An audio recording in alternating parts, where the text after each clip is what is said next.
Assalamualaikum warahmatullahi wabarakatuh. Shalom, Om Swastiastu, Namo Buddhaya, salam kebajikan. Perkenalkan, saya Kevin Alexander Grisel dengan NIM 122 37007 dari kelas RB Evaluasi Tambang. Di sini saya akan menjelaskan materi minggu kelima, yaitu dimana menjelaskan tentang analisis kelayakan IRR, NPF, dan PBB. Analisis kelayakan merupakan proses evaluasi terhadap suatu proyek investasi untuk menentukan apakah proyek tersebut layak untuk dilaksanakan ataupun tidak.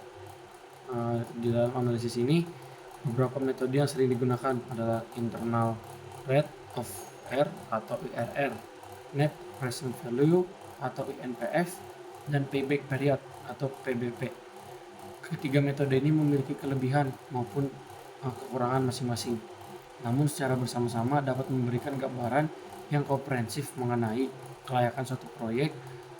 Yang pertama itu seperti internal rate of return atau IRR, yaitu proyek menjadi nol. Dengan kata lain, IRR adalah tingkat pengembalian internal yang diharapkan dari suatu investasi. Jika IRR kita lebih besar dari tingkat discontinue, maka proyek layak karena tingkat pengembalian yang dihasilkan lebih tinggi dari biaya modalnya. Namun jika IRR kita lebih kecil dan tingkat diskon maka proyek kita tidak layak karena tingkat pengembalian yang dihasilkan lebih rendah dari biaya modal yang kita kasih.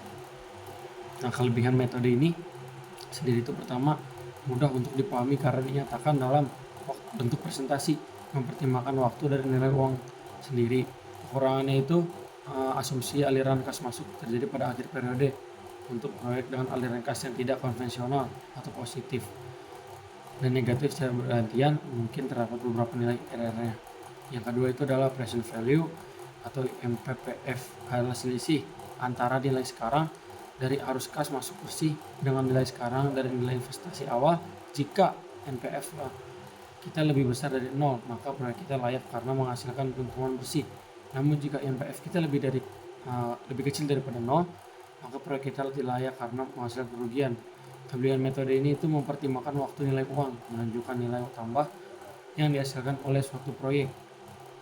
Dan yang terakhir itu adalah payback period yang ketiga atau PBP. Sendiri adalah waktu yang dibutuhkan untuk mengembalikan investasi awal. Jika semakin cepat payback period maka makin cepat investasi dapat kembali. Kelebihan dari metode ini itu mudah dihitung, dipahami, atau memberikan gambaran tentang risiko likuiditas. Kekurangannya adalah tidak mempertimbangkan nilai uang dari arus yang kas yang terjadi setelah payback period. Selanjutnya itu tidak mempertimbangkan seluruh umur ekonomi suatu proyek. Jadi sekian penjelasan saya dari minggu kelima.